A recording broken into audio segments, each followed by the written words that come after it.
오늘 함께 나눌 말씀은 마태복음 20장입니다. 마태복음 20장 1절부터 16절까지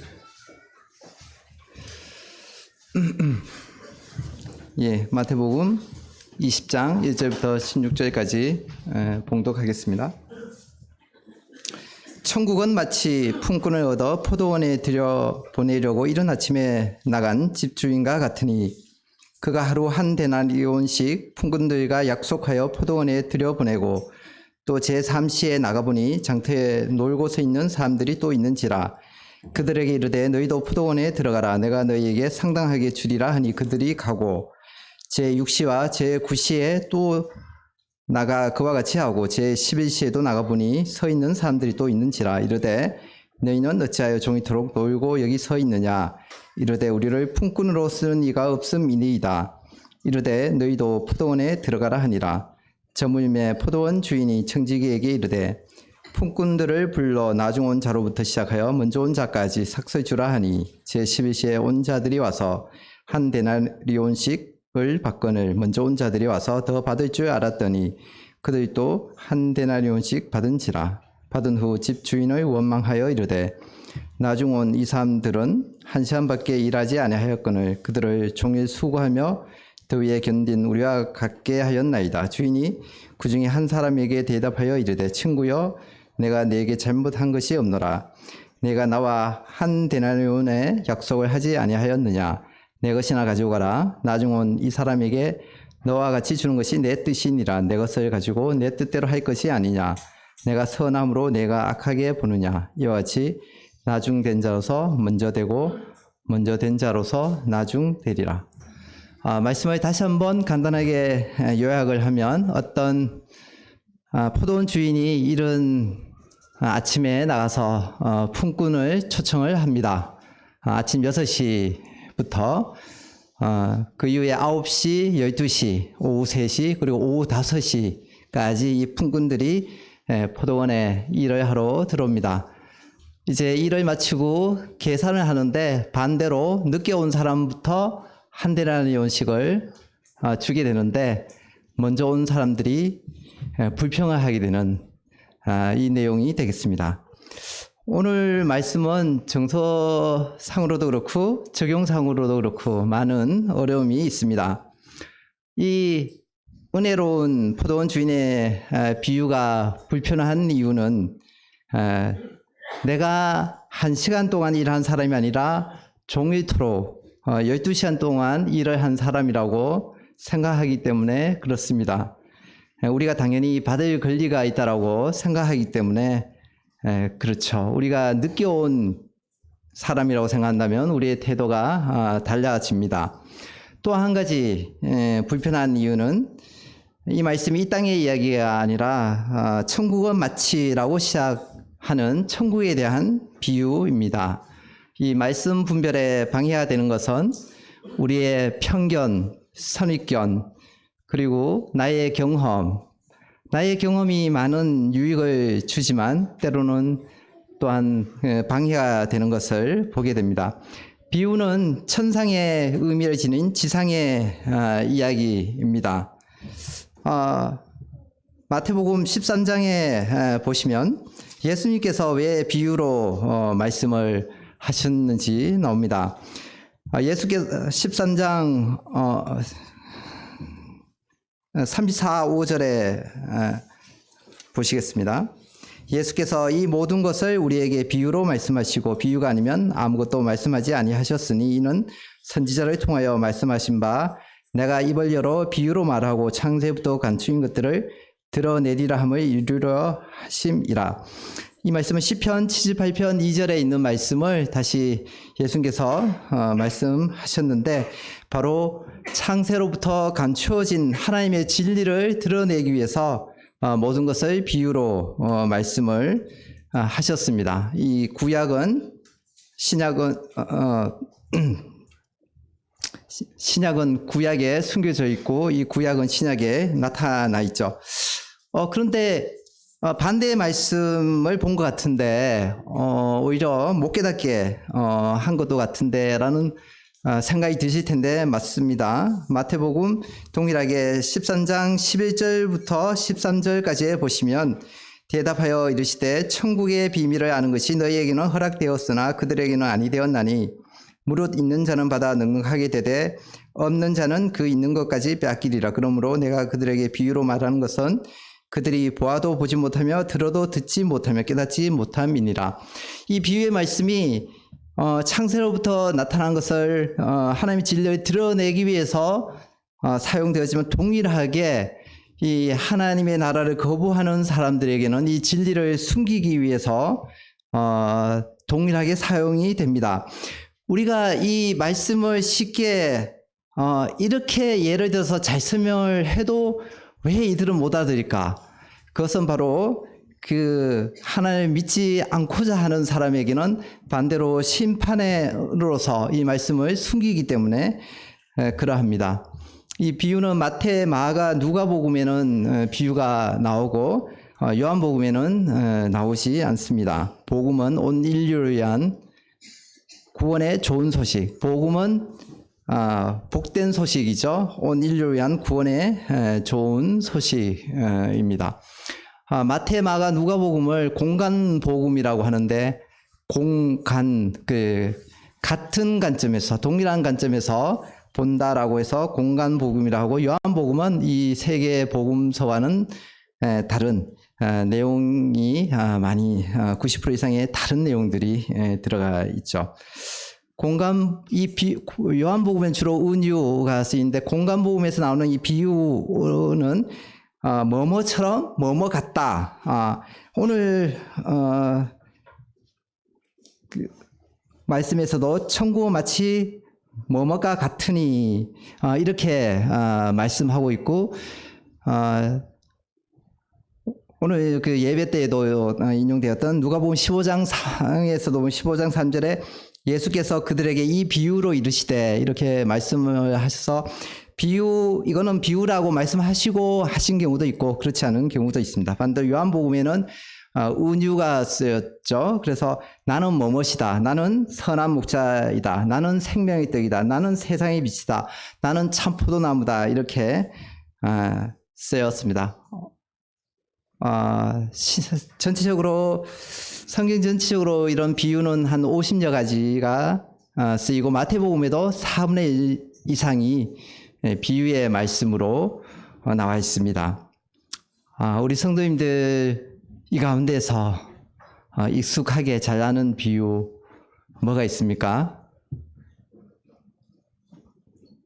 안 들려요. 말씀, 네. 예. 안중천형제도 그렇죠. 씨 뿌리는 비유. 예. 구원 간증에도 나왔던 씨 뿌리는 콘크리트. 예, 기억납니다. 예. 씨 뿌리는 비유. 잘 기억나죠? 도란 탕자, 부자 거지 나사로, 달란트 비유, 선한 사마리아인. 이런 비유들이 잘 생각이 날 겁니다.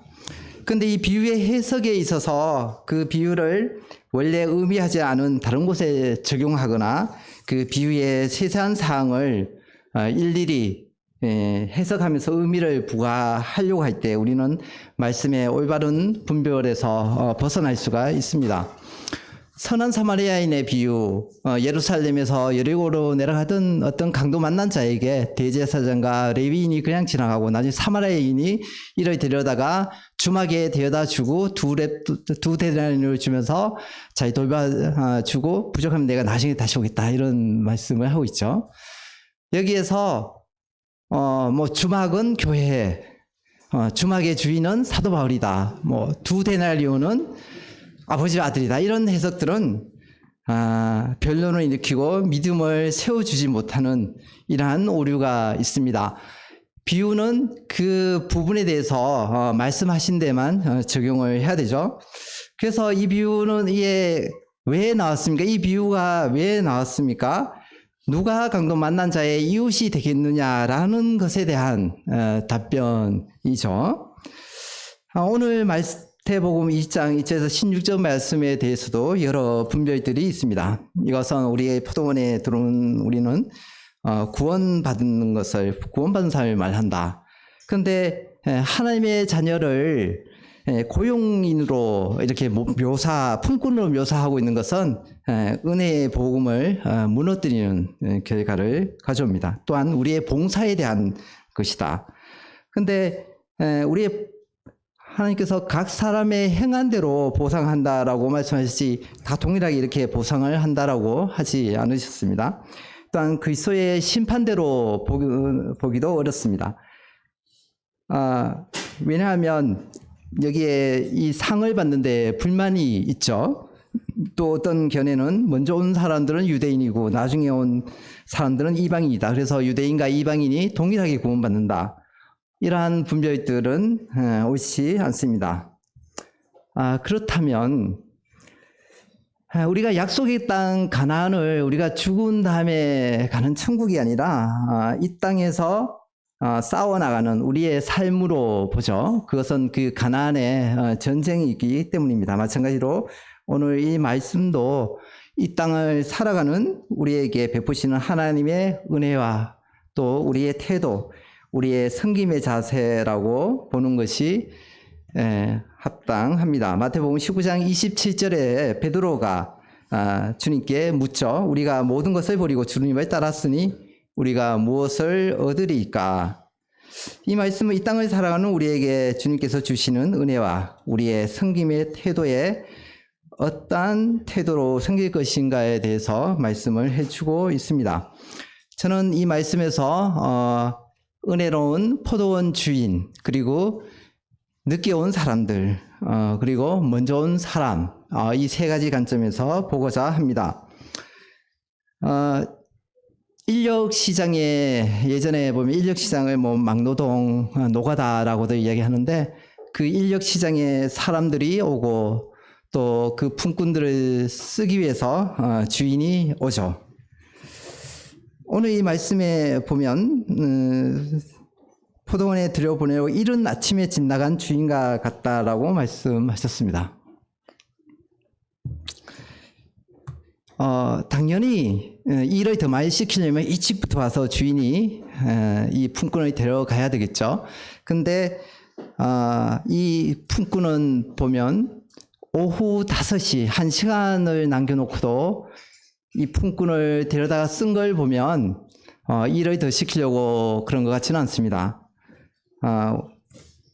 그래서 우리를 복주시기 위해서 일찍부터 부지런히 우리를 찾으신 이 포도원 주인의 모습을 보게 됩니다. 하나님께서는 그 해를 악인과 선인에게 골고루 비추시죠. 하늘에 속한 모든 신령한 복을 그가 사랑하신 자 안에서 우리에게 거저 주십니다. 그래서 다윗은 다음과 같이 감사 기도를 드렸습니다. 나와 내 백성이 무엇이기에 이처럼 즐거운 마음으로 드릴 힘이 있었나이까? 모든 것이 주께로 말미암아 싸우니 우리가 주의 손에서 받은 것으로 주께 드렸을 뿐이니이다. 에베소서에서도 방금 말씀하신 것처럼 하늘에 속한 모든 신령한 복을 그가 사랑하시는 자 안에서 우리에게 거저 주신 분입니다. 우리가 가진 모든 것들이 주님께서 우리에게 주신 것으로 우리가 주님께 받은 것으로 드린 것일 뿐이죠. 또 이 포도원 주인은 15절에 보시면 내 것을 가지고 내 뜻대로 할 것이 아니냐라고 말씀하셨습니다. 임의대로 할 권리를 하나님께서는 임의대로 할 권리를 가지고 계십니다. 토기장이가 진흙 한 덩이로 하나는 기이 쓰일 것을 하나는 천이 쓰일 것을 만들 권한이 없느냐라고 말씀하셨죠. 이 토기장이가 그릇을 만들지 컵을 만들지 이 진흙하고 상의하지 않죠. 우리 토기장이신 김강옥 자매님, 일일이 흙한테 물어보고 너 뭘로 만들어줄까 하지 않습니다. 신본주의, 인본주의가 별게 아니라 이 토기장이가 모든 것을 할 수 있는 권리가 있다는 것을 믿으면 이것이 신본주의죠. 인본주의는 반대로 진흙이 내가 원하는 대로 토기장이가 해줘야 할 것 같은 이러한 착각 속에 사는 것이 인본주의입니다. 지금 뭐 이 이야기하고는 그냥 그 별개로 말씀드린 건데 일본 사람들은 무식하다고 그래요. 지금 현재 이 정치인이 정치를 잘한 것 같습니까? 못한 것 같습니까? 물어보면 한 50에서 70%가 모른다고 그런답니다. 뭐 겸손한 것도 아니고 실제로 모르는 것 같아요. 한국 사람은 모든 사람이 정치인이죠. 지금 잘하냐 못하냐 잘해 못해 아니면 이 정책은 이래야 돼 이건 저래야 돼. 한국 사람들은 모든 사람이 정치관을 가지고 있고 다 적어도 그건 아니어도 잘하는지 못하는지는 다 분별할 수 있는 그러한 사람들입니다. 우리가 하나님을 참 많이 오해하는 것 같습니다. 우리하고 동일선상에 두고 또 내 생각대로 판단을 하죠. 그래서 시편 50편 21절에도 보면 내가 이 일을 행하여도 내가 잠잠하였더니 너가 나를 너와 같은 줄로 생각하였도다. 이 죄를 너가 죄를 짓고 네 멋대로 하는데 내가 가만히 있으니까 너는 내가 너하고 똑같은 줄 아냐 이렇게 하나님께서 말씀하신 거죠. 그러나 내가 너를 책망하여 너의 죄를 내 눈앞에 낱낱이 드러내리라. 14절에 나중 온 이 사람들에게 너와 같이 주는 것이 내 뜻이니라. 주님은 우리의 원함이 아니라 우리의 필요를 따라서 공급하시는 분입니다. 노사관계가 아닌 은혜의 원리를 가르치고 있습니다. 하루의 노임을 지불하는 데 있어서 그날 한 일이 아니라 그들의 필요에 따라서 지불을 하죠. 보수가 아니라 은혜로서 지불을 합니다. 첫 번째 먼저 온 사람들에게 있어서는 이 한 데나리온이라는 게 보수이자 권리일 수가 있죠. 근데 나중에 온 사람들은 그날 하루치보다 일을 덜 했는데 하루치 이 땅을 받았으니까 모두 은혜입니다. 일하는 자에게는 그 삭시 은혜로 여겨지지 아니하고 보수로 여겨지거니와 일을 아니할지라도 경건치 아니한 자를 의롭다 하신 이를 믿는 자에게는 그의 믿음을 의로 여기시나니. 우리 삶의 많은 부분 어쩌면 대부분 참 은혜로 이루어져 있죠. 가정생활도 그렇습니다. 새아가 어디 있나요? 착한 일을 하나 더 그렇게 아빠한테 도움이 되는 예쁜 짓을 안 하죠. 아무 때나 똥 싸고 그냥 또 아무 때나 울고 아빠 깨우고 그냥 투정 부리고 이걸 은혜가 아니면 뭘로 설명을 하겠습니까? 늦게 포도원에 들어온 사람들은 늦게 포도원에 그러니까 9시, 12시, 오후 3시, 오후 5시에 포도원에 들어온 사람들. 이 사람들은 게을러서 놀고 있었던 사람들은 아닙니다. 고용이 되지 못한 상태에서 고용되기를 기다리고 있었던 사람들이죠. 예전에 인력시장에 가보면 6시나 그 시간대 오면 그 계약관계가 인터뷰가 아주 순식간에 이루어집니다. 두 사람 그러면 2명 딱 나가면 아니면 그 사람이 나가서 너 딱 찍으면 이렇게 뭐 오늘 이런 일을 할 건데 이래 저래서 뭐 이렇게 인터뷰가 길지가 않아요. 아주 짧습니다. 그리고 그 시간이 좀 지나면 다 거기서 쓰임받지 못하면 이제 그날 일이 없는. 근데 여기 인력시장은 좀 다른 것 같아요. 어찌는 연륜인지 모르겠는데 이제 주인이 그 이후에도 계속 오면 그때 또 놀고 있는 그래서 쓰임받고 자는 사람이 있었습니다. 그래 이들은 오늘 하루 쓰임을 못 받을 수 있었는데 하루 이 땅을 이제 버리게 되죠. 그래서 이 무익한 종 불평이 있을 수가 없습니다. 우리의 부족함을 알게 되면 우리가 감사하게 되죠. 오늘 하루 이 땅이 없었으면 이 가장 이 일을 못하게 돼서 온 가족이 군지럽겠죠. 어쩌면 이 일꾼도 오늘 하루 종일 식사를 못했을 수도 있습니다. 오늘 이 주인을 만난 은혜로운 날이죠.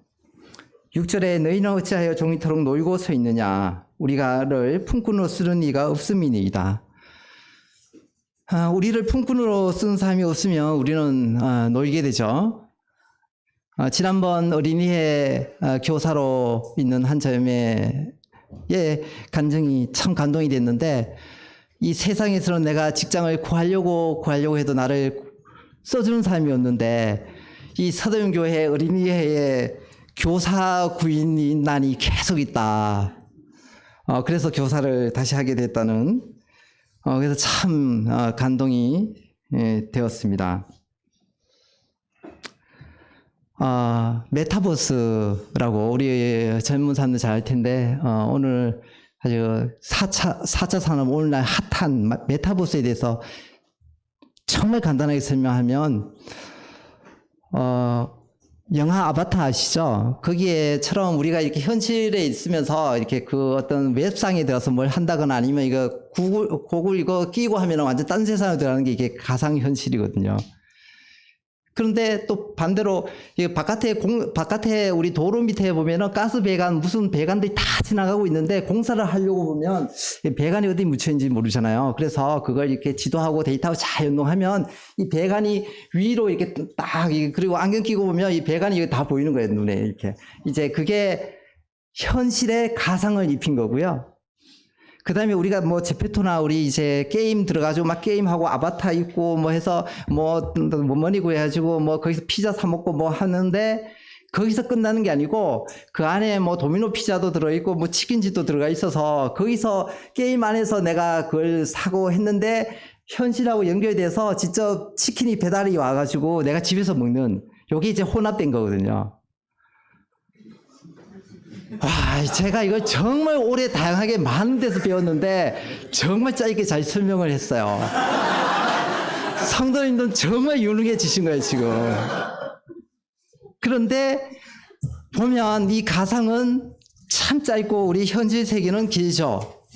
그런데 우리가 이 땅을 마감한 다음에 가는 세상이, 이 땅에서 우리가 80, 100세를 산다고 하더라도 그것의 10분의 1인 8년이나 10년이면 말을 안 하겠어요. 영원합니다. 그러면 어느 것이 가상이고 어느 것이 현실입니까? 네. 주님의 포도원에는 늘 일꾼을 필요로 하십니다. 이제 아침 일찍 포도원에 들어온 사람에 대해서 말씀을 드리겠습니다. 참 수고하였으나 인정받지 못한 사람. 저는 참 이 사람이 안타깝고 마음이 많이 머무는, 그리고 이 사람의 마음을 잘 알겠어요. 눈치채셨나요?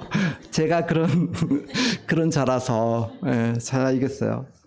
이게 먼저 되었지만, 똑같이 더 많이 수고했지만 똑같이 대우받는 것만으로도 이미 나중된 거죠. 회사에는 두 종류의 사람이 있죠. 회사를 먹여 살린 사람과 회사가 먹여 살린 사람이 있습니다. 이 사람은 분명히 회사를 먹여 살린 사람이었을 거예요. 낮이 12시간이 아니냐, 때가 아직 낮음에 나를 보내신 이의 일을 우리가 하여야 하리라. 밤이 오리는 그때는 아무도 일할 수 없느니라. 이때는 저녁 6시에 일을 마쳤으니까 아침 6시부터 일을 한 것 같아요. 하루 12시간. 그래서 낮이 12시간이 아니냐 말씀하신 것 같고요. 오늘날은 근로기준이 잘 되어 있는 것 같아요. 그래서 적당히 일하는 것 같은데 12시간 가로한 건가요? 제가 20살 그 무렵에 그 노가다 그 막노동 좀 알바를 좀 하는데, 여름에는 6시부터 시작해서 저녁 8시 넘어서 끝나가지고 해 뜨는 데부터 해 지는 데까지예요. 이게. 종일 수고와 더위를 견디고 애썼던 사람입니다. 그러나 이 사람은 타인에 대한 긍휼이 부족한 사람이었습니다. 처음에는 늦게 포도원에 들어온 사람을 보면서 불쌍한 마음도 들었을 거예요. 아, 이 사람도 오늘 그래도 밥 한 끼는 챙겨 먹겠구나. 그리고, 우리 주인은 한 12시 이후면 몰라. 지금 이제 1시간에 남겨놓고 이 사람을 내일 더 일찍 불러드리고 내일 돈 좀 더 쳐주면 되지. 이 시간에 이 사람을 데려오나. 참 주인은 인자한 분이다. 이렇게도 생각했을 것 같습니다. 그런데 언제 불만이 쌓였습니까? 늦게 온 사람들이 한 대나리씩을 받아요. 야, 자네하면 내가 오늘 한 12배는 받겠다. 나는 12배를 일을 하니까. 그런데 나중에 딱 받아보니까 똑같은 걸 받죠.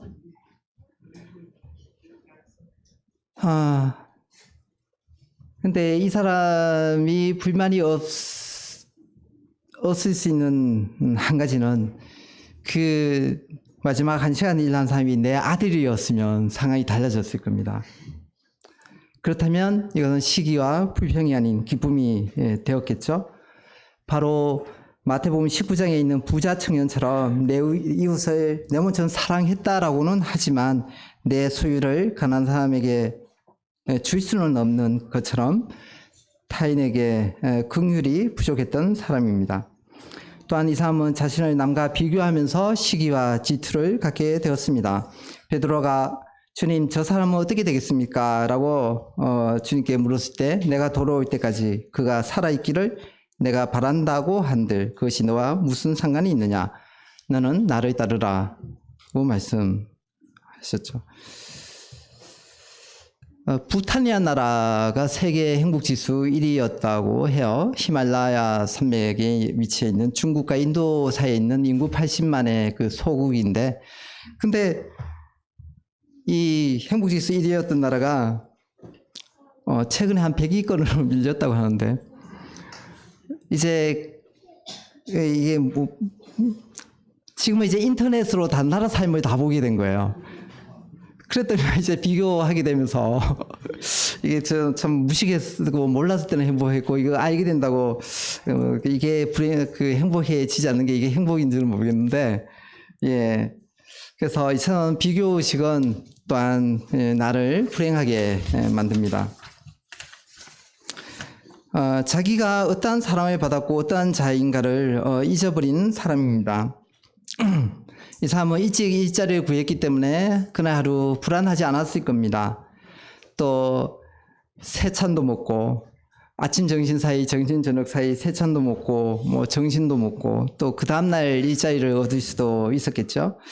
또 그 일찍 쓰임을 받았다는 것은 남들보다 확실히 달란트를, 재능을, 능력을, 그 많은 것을 더 받은 사람일 수가 있습니다.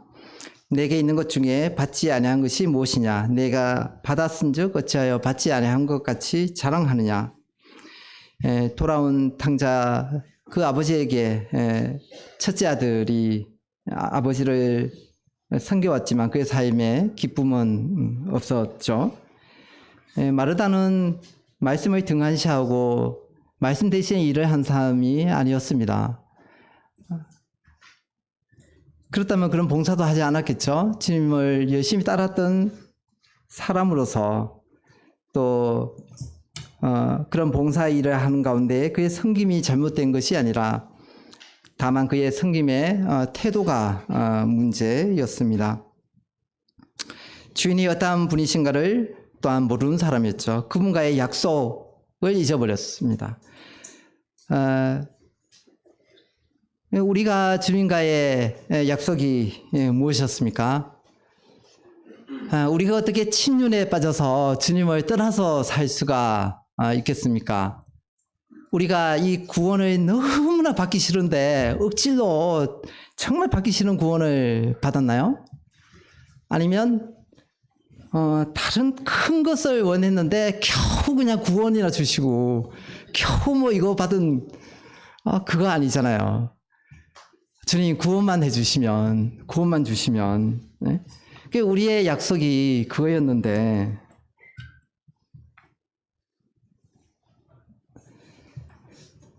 너희 아버지의 자비하신 같이 너희도 자비로운 자가 되라고 말씀하셨습니다. 우리는 살아가면서 우리가 깨닫는 것보다 훨씬 많은 은혜를 경험하며 살아갑니다. 우리가 그걸 모를 뿐이죠.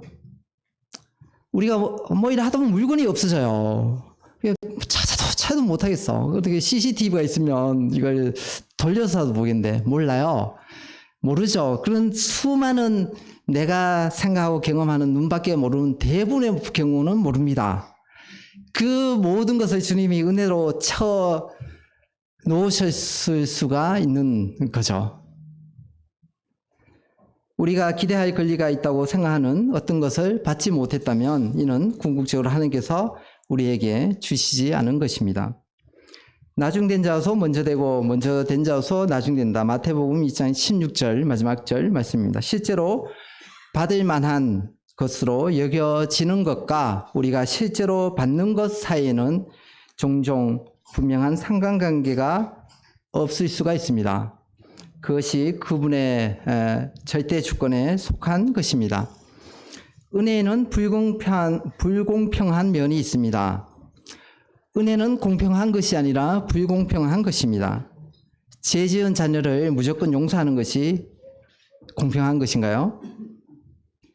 우리 중에 자기 공로대로 받는 사람은 없습니다. 공평한 기준대로 받기로 한다면 우리는 모두 지옥행이죠. 이 세상이 계산장부로 구원받을 수 있다면 예수님이 아니라 모세를 통해서 구원받았을 것입니다. 모세를 통해서 구원을 받을 것입니다. 사도 바울의 고백을 한번 보시면 그러나 내가 나된 것은 하나님의 은혜로 된 것이니 내게 주신 그의 은혜가 헛되지 아니하여 내가 모든 사도보다 더 많이 수고하였으나 내가 한 것이 아니요 오직 나와 함께 하신 하나님의 은혜로라. 이 사도 바울은 자신이 수고를 적게 했다고 하지 않았습니다. 그러나 그는 포도원 주인이 어떤 분인지 알았고 자신이 어떤 자인지 알고 은혜를 누렸습니다. 수고했으나 그분 안에서 기쁨과 쉼도 누렸습니다. 얼마 전에 감동받은 일화를 하나 소개하겠습니다. 사랑하는 아들아, 너는 아직 고향에 오지 않았단다. 들어보신 분도 계실 텐데요. 헨리 모리슨 선교사가 아프리카 40년 선교를 마치고 미국 고향으로 돌아오는 길입니다. 그 배에는 다른 나라에 가서 어떤 정치적인 활동과 함께 사냥을 하고 돌아오는 루즈벨트 대통령이 타고 있었다고 하죠. 그래서 배가 한국에 도착하자 군악대의 커다란 빵빠레 소리, 그리고 대통령이 말 나온 한영 인파의 박수 소리, 그리고 대통령은 레드카펫을 타고 빠져나갔습니다. 대통령이 사라지자 빵빠레 소리도 그치고 레드카펫도 치워지고 군중도 흩어지고, 근데 이 모리슨 선교사를 마중 나온 사람은 한 명도 없었다고 합니다. 그래서 사냥을 갔다 오는 저 대통령은 저렇게 환영을 받는데 큰아들, 둘째 아들, 아내마저 잃어버리고 선교에서 돌아온 나를 맞이하는 환영객은 없구나. 이것이 아프리카 40년 선교를 바친 결과입니까? 주님께 물으면서 쓸쓸히 눈물을 흘리면서 빠져나오는데 그때 이 선교사의 마음에 하나님의 음성이 들렸다고 합니다. 아들아, 너는 아직 고향에 돌아오지 않았다. 내가 고향에 돌아온 날 빵빠레가 아닌 천군 천사의 나팔 소리로 레드카펫이 아닌 황금길을 깔아놓고 내가 친히 마중하마. 오늘 말씀을 마무리하겠습니다. 예수님께서는 비유를 사용하셔서 창세로부터 감추인 것들을 드러내기도 하시고 믿지 않는 자에게는 숨기기도 하십니다. 오늘 본문 마태복음 2장 2절에서 16절 말씀은 하나님의 은혜로운 계산법과 그분을 섬기는 우리의 태도에 대해서 말씀하고 있습니다.